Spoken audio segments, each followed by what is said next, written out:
Okay, but let's start with the facts. Let's throw up this chart on screen here real quick, okay? What do you see here? From 1960 to 2015, has poverty gotten worse? No. Inequality got worse. But inequality got worse only because the rich got richer, not because the poor got poorer.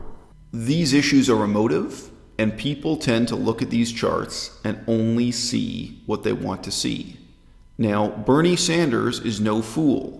He avoids using the rhetoric of saying that the rich are getting richer and the poor are getting poorer, because I think he is aware that it is not true factually that the poor are getting poorer. But most people look at a chart like this one and they just see what they want to see. If you look at the bottom of the chart, see the number 0% there? For the poor to be getting poorer, their lines would have to be below 0. Because this is a chart showing average real household income growth.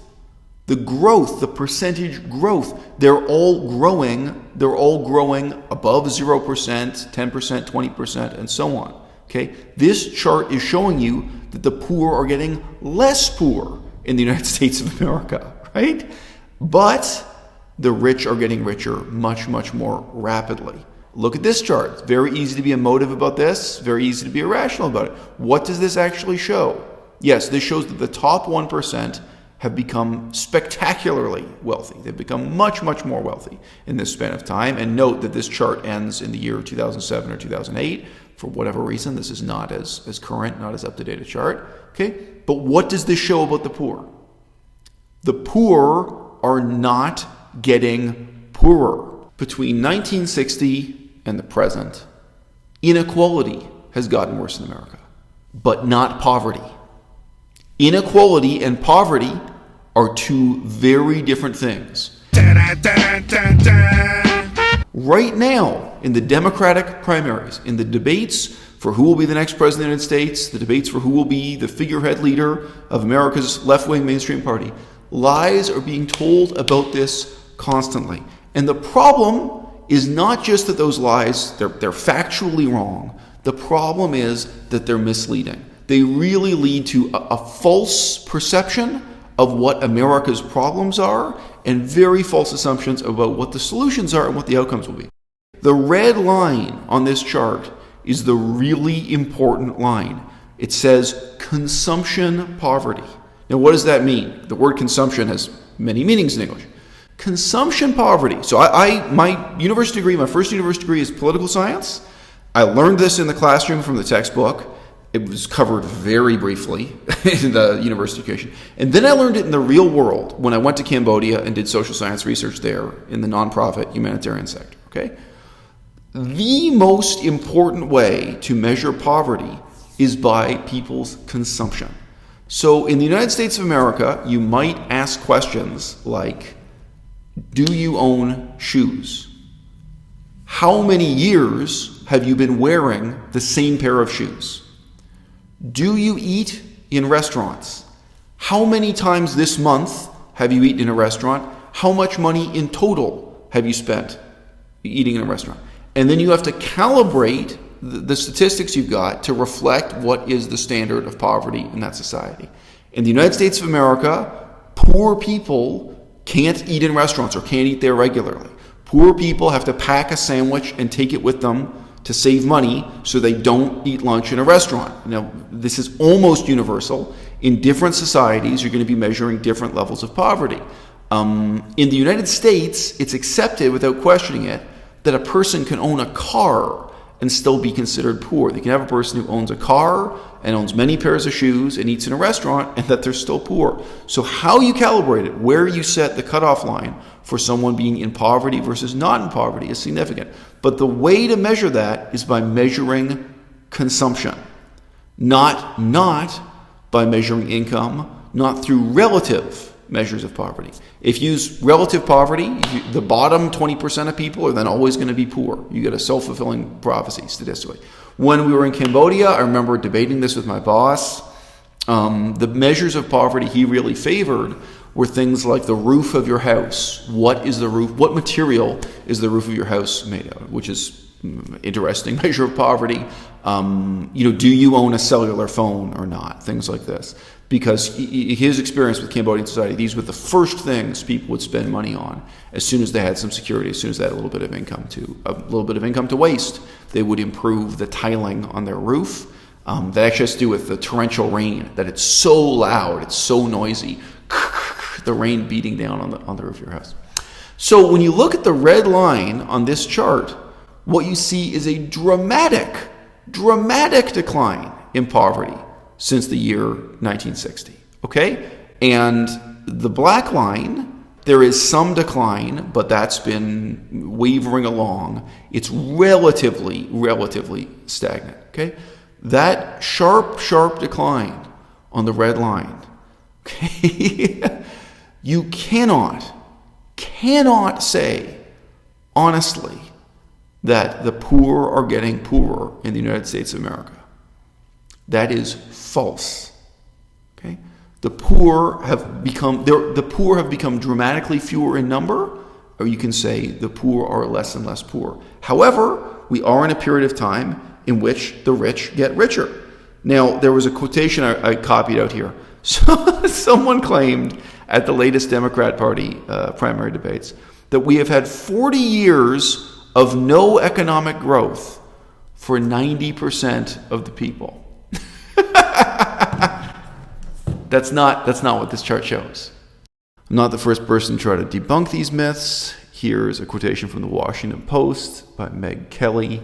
The nonpartisan Congressional Budget Office reported that the bottom 4 quintiles, so the poorer 4/5 of society, saw an average income growth of 32% between 1979 and 2015, before transfers and taxes. If you include the difference made by taxes and transfers, then the middle 3 quintiles saw a 46% increase in income.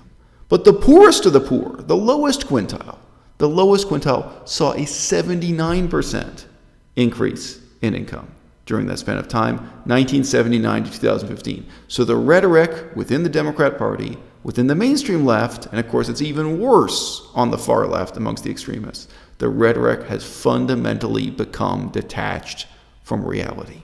Now, the other canard, the other excuse that's given to direct us away from these facts, and to keep using this meme, this false meme, this misleading meme, that the problem with the United States of America is that the rich are getting richer and the poor are getting poorer. It's not so. Is to say, oh, well, even if you think the poor are doing okay, in Donald Trump's America and the current economy, even if you think that, it's not true because they're working such long hours. They're working multiple jobs. Look at this chart. What do you see about that? What do you see there? It's not true. It is not true. Believe it or not, the rich people are really the purple line. Those are the extremely wealthy.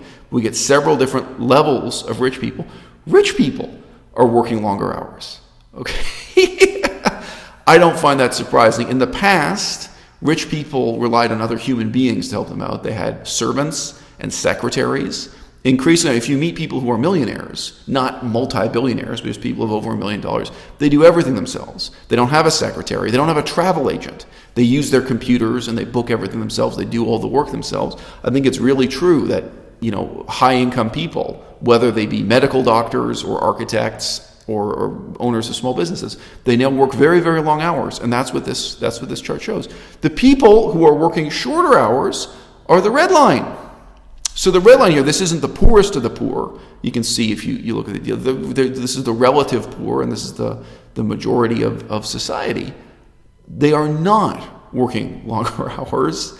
You can see very clearly the trend, and especially, interestingly, the trend in recent years. So what's the problem with this approach? I'm saying this partly because I want to set up a discussion of issues in a future video, probably the next video I make. The problem is that the quality of life people have in America is absolutely awful. And that problem cannot be solved by raising the wages of employees at Amazon from $14.25 per hour to $15 an hour. It's not going to make that kind of difference. It's not going to make that dramatic a difference for the people at Amazon. It's not going to make that dramatic a difference for the people at Disneyland either. I followed those arguments very closely when Bernie Sanders presented them. And even the particular case studies he presented were really misleading and dishonest. I do completely sympathize with the movement to raise minimum wage. I completely sympathize with it.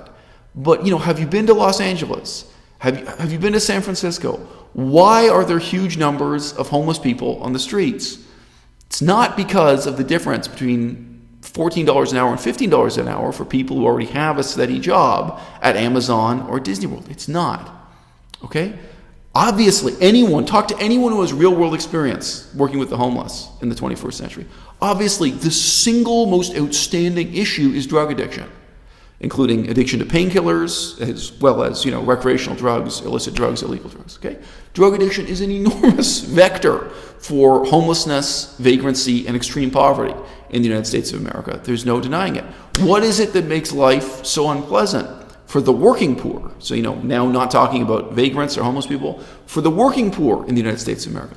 One of the single greatest issues is public transportation.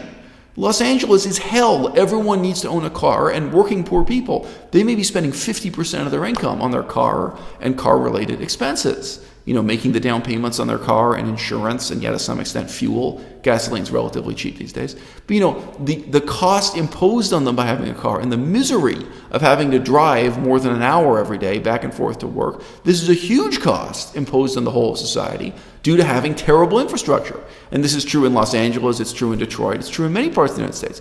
Life is not like that in the south of France. If you ask, why is the quality of life higher in the south of France? It's not something simple like, it's the minimum wage. It's not something simple like, it's Andrew Yang's crazy idea of having universal basic income. In the south of France, they have a beach. The train goes right up to the beach. You can get out of the train. You can pay $5 to take the train. It's not free, but it's cheap, obviously built at taxpayers' expense, etc. And poor people and rich people alike can take their kid and get on the train and get out and go swimming on the beach. The poor and the millionaires alike all enjoy this, this natural splendor thanks to the government building infrastructure that enables it. Okay? Why is life better in the south of France than it is in Los Angeles? Because of the cost of education. Because of the cost of healthcare. I'll just throw this chart up on screen. Everyone knows this, right? This is the misery of modern life in America. And this absolutely will not be broached. It will not be solved. It will not be improved by raising minimum wage, nor through Andrew Yang's, universal basic income proposal. Okay? And this is not even talking about rent. One of the most fundamental miseries in the 21st century is the cost of rent, and no government wants to deal with it. Neither left-wing nor right-wing, neither Democrat nor Republican, nobody wants to talk about how you can really help the poor by having, housing that works for them, housing that doesn't require them to drive 2 hours back and forth to their place of employment, housing that doesn't cost them 50% of their income, etc., etc. This is a huge crushing problem in the United States of America, and it is in some other countries around the world. High rent crisis is not universal, and there are government policies to deal with it. Okay? The most fundamentally dangerous element of the left wing blaming the problem on the rich are getting richer, the poor are getting poorer, this factually false meme. Their statement of the problem is misleadingly simplistic. And this is training public opinion to endorse and commit to solutions that are even more misleadingly simplistic, indeed, in my opinion, dangerously so.